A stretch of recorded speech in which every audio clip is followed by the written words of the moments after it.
Okay, so here we are. We're going to look at the algorithm for the longest substring without repeating characters. So given a string, find the length of the longest substring without repeating characters. So for example, if you have this string right here, the longest substring would be 3.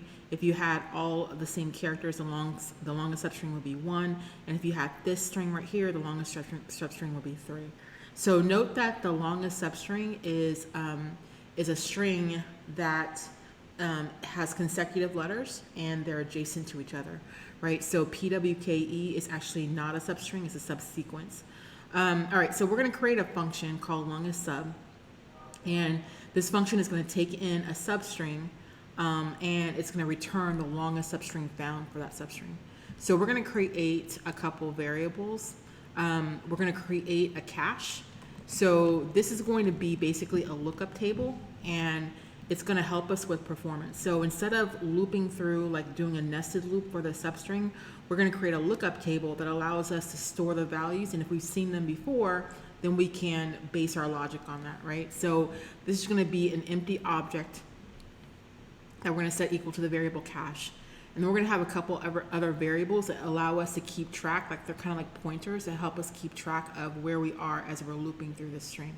So we want the count index, which is going to be set equal to 0, and it's going to give us the length of the current substring, right? The length of the current substring that we're on, and then we're going to have a variable called longest, which is actually going to be the variable that we're returning, and it's going to be the longest substring that we found. So we're going to set that equal initially to 0, and in the end, we're going to return that, right? We're going to return longest. And then we're also going to have one other pointer, and so that's going to be, we're going to call it substring starting index. And it's just going to help us keep track of where we are as we're looping through this string. Okay, so let's loop through our string. And let's say that we have this string that we're looping through. This is going to be our example, right? So we're looping through something called substring, and the value of it is this. So let's set up some temporary, let's set up some stuff to help us look through the logic as we're looping through. So here's a string just spaced out with the indices on them. Here's the I index that we're going to create, and here is the S stands for the substring starting index, right, which starts at 0. Initially our object, our cache is 0, is empty, our count is 0, and our longest is 0. So these are going to change as we're looping through. So let's set up our for loop, and in our for loop we're going to loop through each character of our string. So I'm going to put a var here. So the difference between var and let is that after the block of code for the for loop has completed, in a let, that memory is a release. So if I try to, outside of my var, say something like console log of I, then I wouldn't exist if I used let. But outside, once this block of code has completed, I actually need the access to the value of I, like what it was when this block completed. So I'm going to change this to var, right? So the declaration is going to be a var because I need access to it after the block of code has completed. And we'll see that towards the end. So we're going to set this equal to 0. We're going to loop through to the length of our string, and then we're going to say I++, right? We're going to increment. All right, so as we're looping through here, what we're going to do is we're going to ask the question, is the current character that we're on, is it inside of our cache, right? So that's the very first question we're going to ask. If our cache has the letter, and so let's starting at index 0, the cache, the letter of substring is A. So is this letter right here inside of our cache? And so the way that we say that is that if it's undefined, that means that it's not there, right? All right, so if it's undefined, then we're going to put it there. We're going to put it in our cache. So the way that we get the value of A is we reference the substring, right? And then we give it we give it the value of I. So what I'm saying is we would say substring, and then in brackets we would say like 0. So substring of 0 would give us A. So inside of here, we're going to substitute this hard-coded value with substring, and then instead of 0, we're going to put I, right? So this is going to represent each character in our string, in our substring, as we're looping through. So if this is not in our cache, then we're going to put it there. The way that we're going to put it there is we're just going to say cache of substring and then I, right? And cache of I, and we're going to let that equal to I. So what we're doing here is, oops, let me put this here. So what we're doing here is we're basically putting inside of our object, we're saying for the letter A, we're going to set that equal to the index of where we found A. So inside of our cache now, we have an A, and because that's the very first letter of the string, and then the index of where that letter was found is index 0. Okay? So then we keep on going. Let's keep on looping through. So at index of B, or index of 1, right, our value of our character is B. And so have we seen, our question is, have we seen B inside of our cache? And we haven't, so we're going to place it there. So we have B is at 1, right? Then we're going to move our I again to C. So we're looping through, and now I is 2. So have we seen C before? No, so we're going to put it there, so we have C of 2. Then we get to D, right? And so we ask ourselves, have we seen D before? No, we haven't, so we're going to put D inside of our cache at index 3, right? So now we finally get to C, and we've seen this before, right? We've seen C before at index 2. So now we have to add on to our logic of what do we do when we've actually seen something before in our lookup table. So at this point right here, what we're going to do is, let's create an else. And what we're going to do is we're going to slice out a piece of our string. Oh, and up here, I forgot to put that I want to increment the count every time. So plus equal to 1. So at this point right here, as we're looping through, every time our count increases. So at this point, our count is 0, 1, 2, 3.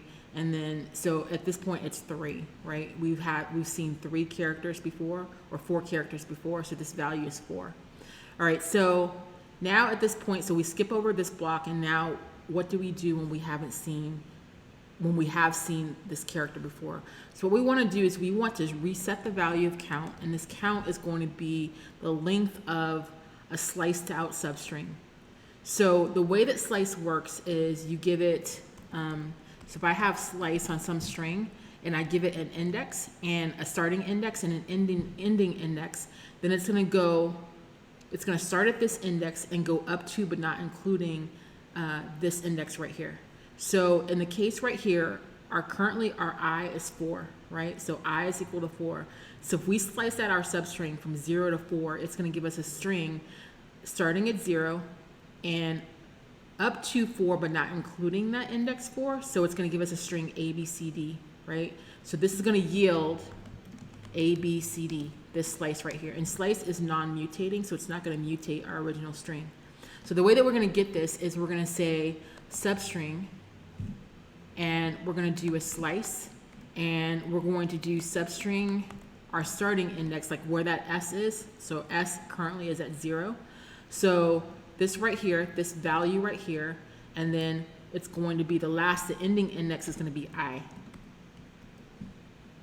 All right, so this is going to yield us, we're going to take the length of this, and this is going to mean that count is 4. So what we're going to do here then is we're going to compare the longest value, which is what we're going to return eventually, the longest value to count, right? So if the count is greater than longest, then we're going to reset the longest value.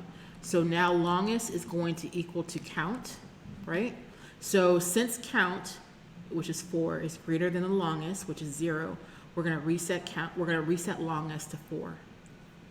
All right. So then after that, we need to do a couple things to get reset. So the first thing is we're going to take that substring starting index and we're going to reset it. And we're going to reset it to 1 more than what we found in our cache. So right now we're at a value of C. Our starting string at this index at I is C. So what we want to do is we want to move our starting index to not where we found C, but one more than that letter. And the reason is because the next time we find another substring, we don't want to include this, because if we did, and this value of C is in our next substring, then we would have a string with duplicates. So we want our starting point next time to be one more than where that duplicate was found, right? So that is going to be at C of 2, right? C in our cache, C is at an index of 2, and so one more than that value. So the way that we get this then is we say our starting substring starting index is going to be equal to it's going to be equal to our cache. And this is going to be not completely right yet, but we're going to get it right in 1 minute. At our substring, so this right here at I is going to give us the value of 2 right here. So we want one more than that, right? We don't want it to start at 2. We want it to start, our substring index to start at 3. So here we're going to add on 1 to that. All right. Now this is not completely right, but you should see the error, that the problem it's going to cause first, and then we can adjust it. All right. So the other thing that we need to reset now is where we last saw the value of C, because now we don't really concern ourselves with this stuff anymore, right? Because it contains a duplicate. C is a duplicate. So the next place where we want to set in our cache of where where the index of C is where it currently is. So we want to change the value of C to be where I is, right? Because that's not, like, if we look at this C right here, we're not going to be comparing it to the first C we found. We're going to be comparing it to that last C that we found, which is right here. So we're going to change the value of our cache at the current index of C, which substring of I is going to give us a cache of C, right? And so we're going to reset that equal to I, which is going to be equal to 4, right? So here we're going to set this equal to I. So now in our cache, C is going to be equal to I, right? So then we keep on going. So now I is going to be at index 5. So then we ask ourselves, have we seen A before? And we have. We've seen it at index 0. All right, so now what we have to do is we're going through the second block of code again. So our count now is going to slice out starting at the starting index, this substring starting index, which is 3. So now we have 3. And it's going to go up to, but not including the I. So right now we're at an I of 5. So that means that our new substring is going to give us D, C, A, but not including A, right? So D and C. So that length of that is 2. So then we ask ourselves, is 2 greater than the longest? Well, the current value of the longest is 4. So that means that the longest, we're not going to reset longest. So now we get here and something interesting happens, right? So the value, so the way that we have this setting now is that we would reset our substring starting index, like with this equation right here, we would reset it back to 0, right? Because that is the place, or we would reset it back to cache of substring I, which is 0 plus 1. So we would reset it to 1. Yeah, but if we reset it to 1, then look at what happens. Now in our substring, if we start our substring here, we actually have duplicates inside of here, right? So this is not the place that we want to set it, like, because we have a C here and a C here, and that would give us duplicates. So what we actually want to do is we want to ask ourselves, what is the max value? Is it going to be this 1 at, the substring at the current index, which is 5, is going to give us the value of A. And so if we look in our cache of where A is, then it's at index 0. If we add 1 to that, then we get 1, right? So we want to ask ourselves, what is the maximum value, either 1 or 3? And that's the one that we want to keep for our substring index, starting index. Because if we go all the way back to 1, then our starting, substring starting index is what's used for our slice. And if we start slicing from this point right here, then we're gonna get duplicates. So we want to take the maximum, and the maximum is gonna be this 3. And so that means that our slice, if we start it here, it's not gonna contain any duplicates, right? All right, so what we're gonna do is we wanna alter this a little bit to say math.max, right? And this is a function that's gonna take 2 arguments. And the first one is gonna take multiple arguments. So the first one is either it's gonna be the max of this, which currently is 1, or our current substring starting index, right? Which is 3. So the max of this is gonna be 3, and so our substring starting index is gonna remain at 3, right? So then we keep on going. So S now is still 3, and we keep on going, and we go to B. We've seen B before, right? So we should have reset our A now to 5, right? That's what happens down here at this step right here. So now we go to B. We've seen B before at 1. So now we do a slice, and our slice is going to be from 3 to 6, right? So from 3 to 6, but not including 6, we get a length of 3. 3 is not greater than longest. So now we reset our substring starting index. Either it's going to be a cache at substring I for B, right? So we saw B at 1. So 1 more than that is 2. So the substring starting index is either going to be 2 or it's going to be 3. The maximum of those 2 choices is 3. So our substring starting index remains at 3. Then we're going to cache. We're going to change the value in our cache. So now B is going to be 6, right? All right, so now we're at C. So I of 7, our index is 7. And our C, we've seen this before. So we've seen the one at 4, right? So now we're going to go from 3 to a value of 7. So the length of that from 3 to 7, but not including 7, is going to be 1, 2, 3, 4. Well, that's not greater than 4, so we're just going to keep that 4. So now we're going to reset our substring starting index.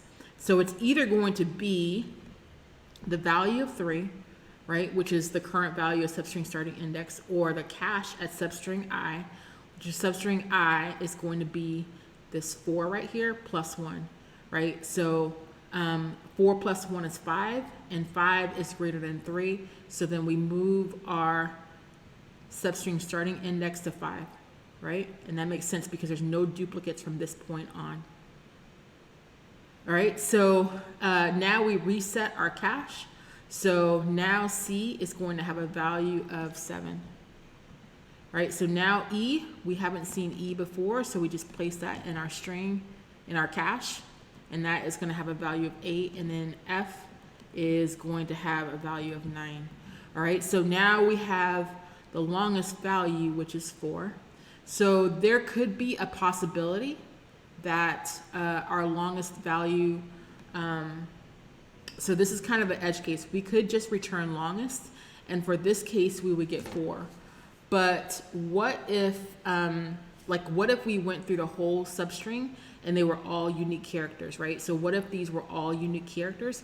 That means that we never ever actually entered into this block of code right here, right? So that means that the substring never changed, and our longest actually never changed, because this is where we're setting longest, is in this block of code.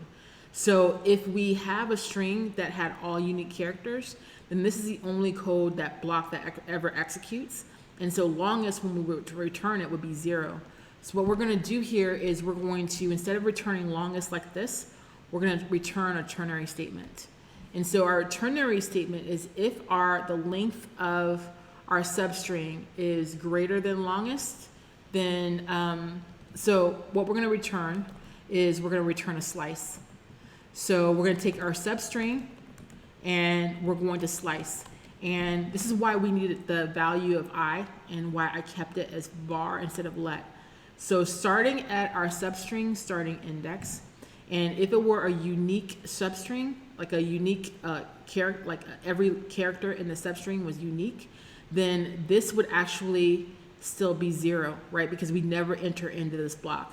So starting at our substring starting index, which could be 0, and up to I, which is going to be the length of the string, right?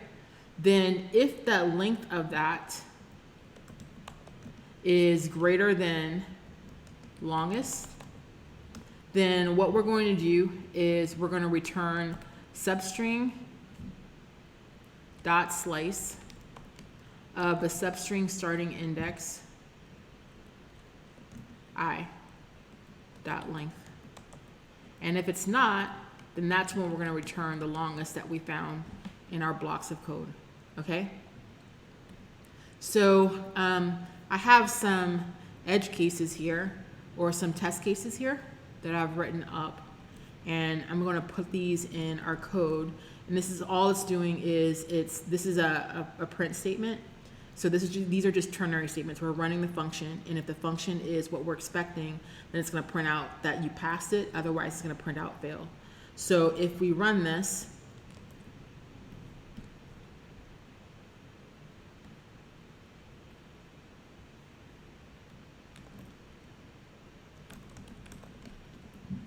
then, oh, we get all these failed ones. Hold on. Things here, like just like minor typos. So here where I'm assigning the cache of the substring I is equal to I, then this needs to just be 1 equals, and for this needs to be plus equals 1. All right, so when you run it now, then you get all of them passed. All right, so let's look at some other edge cases. One of them being, what if the length of my substring is less than, it's like 1 or 0 characters? Then at that point, we don't need to go through all of this code right here. What we could do is we could just return the length. So if our substring dot length is less than or equal to 1, then we're just going to return the substring dot length. So let's look at the time complexity. So for the time complexity of this is going to be linear. We have one loop, and then inside of that loop, we don't have any logic that's causing any other iterations. So this is going to be linear. Yeah, and then for the space complexity, so each of these variables right here, where we're setting equal to just an integer, these are all going to be constant time or constant space, right? They're, it's taking up some space, but it's, we're just resetting these values and we're not causing it to grow. So the cache could potentially grow, but how much can it grow? Like if we had a substring of 1 million characters, then it's still going to be only 20, at most 26, like 26 keys inside of there. And it's because every time we find a new letter, then we're going to add it to our cache. But there's only 26 letters in the alphabet, so at most this can be 26, right? It can't go any further than that. All right, so then the other thing that we might want to do is we might want to normalize this so that if we have, uppercase or lowercase, it doesn't really make a difference, right? So all of these test cases are lowercase, but what if some of them were uppercase? So we could add in some logic to where if we have a string that's it doesn't matter. We're going to take our string and we're going to make it all lowercase. So we could say substring is equal to substring dot to or lower. Let's see, to lower case, something like that. So that means that nothing now will make, our string doesn't, it's not case sensitive. All right, so that's it. That's the end of our algorithm here.